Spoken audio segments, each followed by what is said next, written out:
చూస్ country delight, live better. ఇప్పుడే country delight app ని download చేసుకోండి. పెళ్లికి ఏం తీసుకోలేదని మీరు కట్నం అసలు కట్నం అంటారండి, పెళ్లి ఖర్చులు లేవంటే కట్నం అంటారండి మీరు. పెళ్లి ఖర్చులకు 40 లక్షలు ఇచ్చాను. అవును, అడుక్కునేవాడు చెప్పులు 60 మంది భోజనం చేశారని చెప్పినట్టు ఉంటుంది. నేను అడుక్కునేవాడు చెప్పులు పెళ్లికి ఏం కట్నం తీసుకోలే మీరు? అసలు బంగారం సార్ వాళ్ళు చెప్పటం నిన్న 3 ఎకరాలు పొలం అమ్ముకున్నారు మా వియ్యంకుడు, 40 లక్షలు పెళ్లి ఖర్చు అయితే ఇచ్చాను, జిస్మత్ పెట్టుకునేటప్పుడు 1 కోటిన్నర నుంచి 2 కోట్ల వరకు నేను ఇచ్చాను అని చెప్పేసి క్లియర్ గా చెప్పారు. దాదాపు 3 నుంచి 3.5 కోట్లు మా అల్లుడికి ఇచ్చాను నేను. మళ్ళీ కూడా ధర్మాన్ని కలిసినప్పుడు కూడా నేను రిటర్న్ ఇచ్చేస్తాను అని కూడా క్లియర్ గా చెప్పారని ఆయన చెప్పారు నిన్న. సరేనండి, ఇప్పుడు వాళ్ళు చెప్పారు, నేను దాన్ని కాదంటలా. వాళ్ళు చెప్పారు, నన్ను అడుగుతున్నారు మీరేంటని. అదేనంటే వాళ్ళు చెప్పింది ఇక్కడ ఎందుకు మనకి? అంటే మీరు తీసుకోలేదు అన్నారు కాబట్టి తీసుకోలేదు నిజంగానే అంటున్నాను నేను. మీది ఎవరు చోట్ల దేశం అంతా చూస్తారు, ట్రెండింగ్ పర్సన్ మీరు. మీది ఎవరు చూడరు ఐటమ్. ఇంకా మీరు చెప్పక్కర్లే ఐటమ్ గురించి. మీ ఐటమ్ బయటికి వెళ్ళింది అందరికీ తెలుసు. నేను చెప్పేది ఇప్పుడు వెళ్ళే ఐటము 3 ఎకరాలు అమ్మిన మాట నిజమే. 3 ఎకరాలు నా కోళ్ళ పేరు ఉందని నాకు తెలియదు. ఆయన అమ్ముకున్నాడు, చేను చూపించడానికి నన్ను తీసుకెళ్ళాడు. బావగారు 3 ఎకరాలు అమ్మాను అది అంటే కొండ దెబ్బ ఉంది అక్కడ. ట్రాక్టర్లతో గ్రావెల్ తోలుతున్నారు దెబ్బ తవ్వి. ఇది అమ్మేశానండి, ఇది డెవలప్ చేస్తున్నాను అని రాళ్ళు తీయటం, ఆయన అవన్నీ హార్డ్ వర్క్ చేయటం నేను చూసా. నా వర్షం ఏనండి అంతే.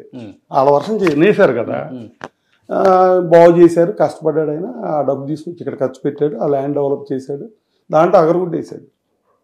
ఎన్ని లక్షలు అయినాయో నాకు తెలియదు.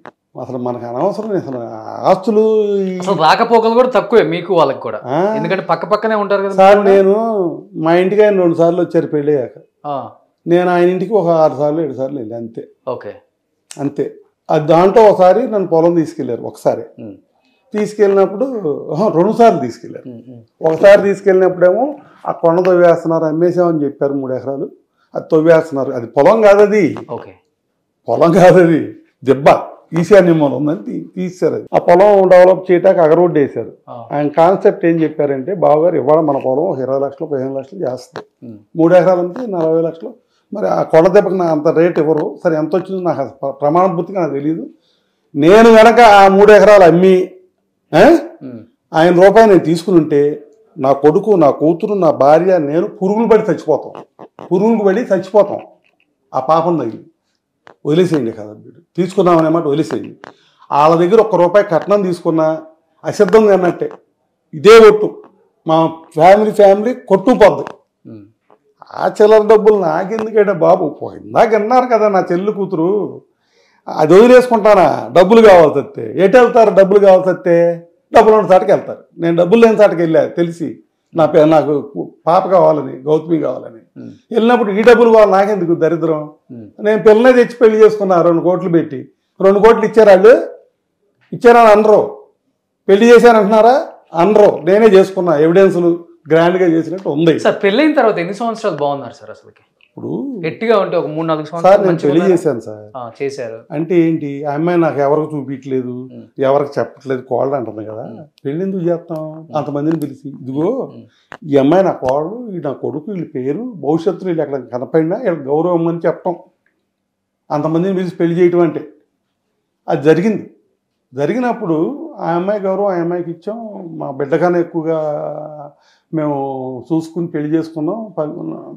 కూతురు స్థానంలో పెట్టుకున్నట్టే కదా. మా కమ్మవాళ్ళు మా ఇంట్లో పెళ్లి చేస్తే కూతురు స్థానమే అప్పుడు కూతురు పెళ్లి చేస్తారు అంతే, కొడుకు పెళ్లి చేయరు.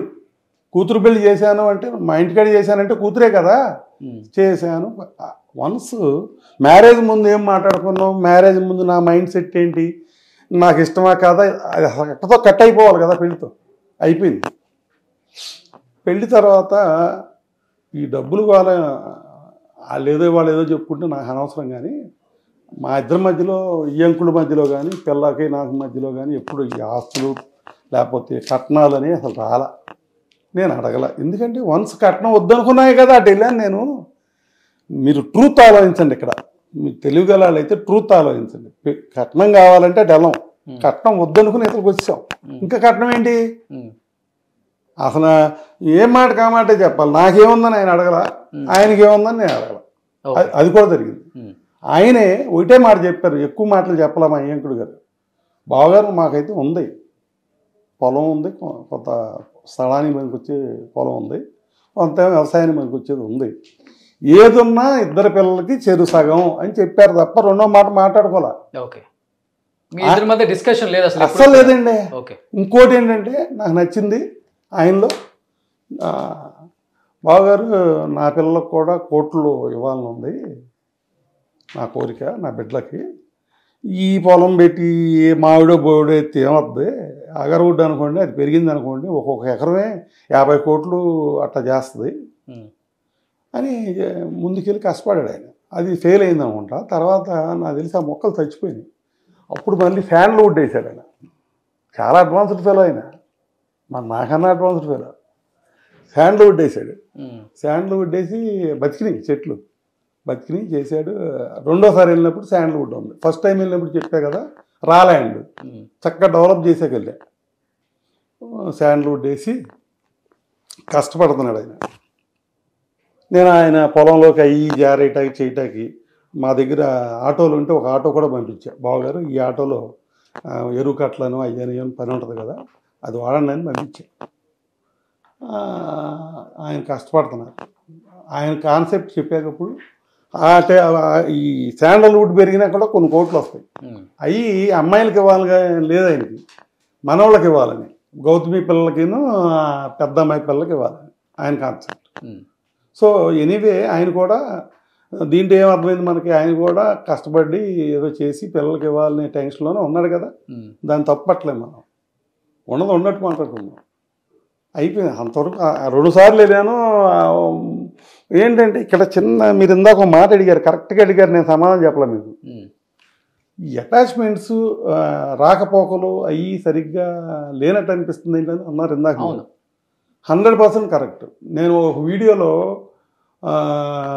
ఎరా బాబు నువ్వు హీరోయిన్తో వెళ్తున్నావా అంటున్నారంటే వెళ్ళలేదు డాడీ గోవలేదు అన్నాడు. రెండోది ఏమో నేను ఎప్పుడు చెప్పా దాంట్లో, ఏంట్రా బాబు చుట్టారకాలు లేవు, అభిమానాలు లేవు, ఏమీ లేవు, ఇదేం గోవాలరా అని అన్నానే. అది కడుపులో ఉంది. వాళ్ళతో ఆప్యాయంగా ఉండలేకపోతున్నాం, రాకపోకలు లేవు, పలకరించుకోవటాలు లేవు. ఏదో ఈయంకుడిగా ఆయన 2-3 రోజులకు ఒకసారి ఫోన్ చేయటం, నేను ఆయనకి ఫోన్ చేయటం, ఏమీ లేవు అసలు మా మధ్యలో. చాలా ఊహించుకున్నా ముందు, కానీ ఏం జరగదు. దగ్గర నుంచే లేవండి, అసలు లేవండి. పెళ్ళి స్టార్ట్ అయిన దగ్గర నుంచి లేవా? గొడవ ఈ మధ్యగా సార్. పెళ్ళయ్యాక ఆయన 2 సార్లు వచ్చి ఉంటారు మా ఇంటికి. ఓకే ఓకే, పెళ్ళి దగ్గర నుంచి లేవు? లేవండి అసలు, వాళ్ళు రారు. మా ఈయంకుడు తక్కువ ఎక్కువ అయిందని నేను చెప్పను, కానీ ఆయన పద్దాకి ఈయంకుడు ఇంటికి వెళ్ళటం మాట్లాడటం ఏముండవు. ఫోన్ చేసిన ఎప్పుడన్నా బావగారు నమస్కారం అనేవాడు, బావగారు నమస్కారం మేము అనుకునేవాడు తప్ప అమర్యాదగా ఉండేది కాదు. అట్లా ఎప్పుడన్నా ఫోన్లు మాట్లాడుకునేవాడు. బట్ నేనే వాళ్ళ ఇంటికి ఎక్కువసార్లు వెళ్ళే, నందిగామ. నాకేమో అమర్యాదగా ఎప్పుడు చేయలేదు, మర్యాదగా చూశారు, గౌరవంగా చూశారు. ఓకే, పిల్లల్ని ఇద్దరిని ఆయనైనా నేనైనా మేము అరేంజ్డ్ మ్యారేజ్ కాదు, మేమేం నమ్మించి అమ్మాయి మంచిదిరా నీతో బాగా కాపురం చేద్దాన్ని నేను చెప్పలా, ఆ అబ్బాయి మంచోడు నీతో బాగుంటాడు నాకు తెలిసిన పిల్లోడు అని ఆయన చెప్పలా. చెప్పారా? లేదు. నేను ఆయన ఇంటికి వెళ్ళి పెళ్ళమని అడగాల, ఆయన నా ఇంటికి వచ్చి అడిగారంటే అడిగారులేండి, బట్ ఆయన తప్పట్లా. అసలు మేము పెద్దవాళ్ళని అరేంజ్ చేసాము. అది మీరు హామీ ఇచ్చి పెళ్లి చేసుకున్నారా పిల్లలు? ఈ ఒక్క క్వశ్చన్ సమాధానం చెప్పండి. వాళ్ళు ఇష్టపడి చేసుకున్నారు. ఇష్టం అంటే ఇష్టపడి చేసుకున్నారు. మీరు కూడా ధర్మాకి చెప్పారు అమ్మాయి మీకు సెట్ కదని, లేకపోతే గౌతమి అవి పెళ్లికి ముందు వదిలేండి సార్, చెప్పారు అయిపోయింది. అప్పుడు వాళ్ళ నాన్న కూడా ఏదో చెప్పుకుంటాడు, అది నాకు తెలియదు కదా. మేమేం చెప్పాం, వద్దని చెప్పాం. ఇవాళ జరిగేది వాళ్ళు చెప్పా, ఇప్పుడు జరుగుతున్న డిస్ప్యూట్ అంతా వాళ్ళు చెప్పా. ఊహించారా ముందే మీరు? మీరు గౌతమి నాకు తెలిసి పర్సనల్గా మాడితే పర్సనల్గా ఉంటుంది, తగాదా వస్తే వెళ్ళను. మీరు పర్సనల్గా ఏమైనా అడగండి, మీ మామ ఇట్లా అన్నాడా, ఆ రోజు చెప్పాడా నీకు అని అడగండి, ఏమంటుందో. చెప్పారని చెప్పుద్ది, అబద్ధం చెప్పదు. మా మామ ఆ రోజునే చెప్పాడు. ఈ డిస్ప్యూట్ చైనా ఫోన్ ఒకసారి చైనా సార్, ఇప్పుడు ఇదేం కోర్టు కాదు, ఎవిడెన్స్ కాదు. ఊరికే మీరు అన్నారు కాబట్టి అడగండి అని చెప్పి మీరు ఉన్నారు కాబట్టి ఒకసారి అడిగి తర్వాత అడిగి తెలుసుకోండి. ఇదేం మెచ్చుకునేదో లేదు, సర్టిఫికేట్ కాదు. ఇప్పుడు సర్టిఫికేట్ రాయాలంటే మీరు అడగాలి, మీరు తర్వాత అయినా అడగండి ఏమైనా ఎప్పటికప్పుడు మీ దగ్గర. సుమన్ టీవీలో మీ పర్సనల్ అండ్ బిజినెస్ ప్రమోషన్స్ కోసం కింది నెంబర్కి కాంటాక్ట్ చేయండి.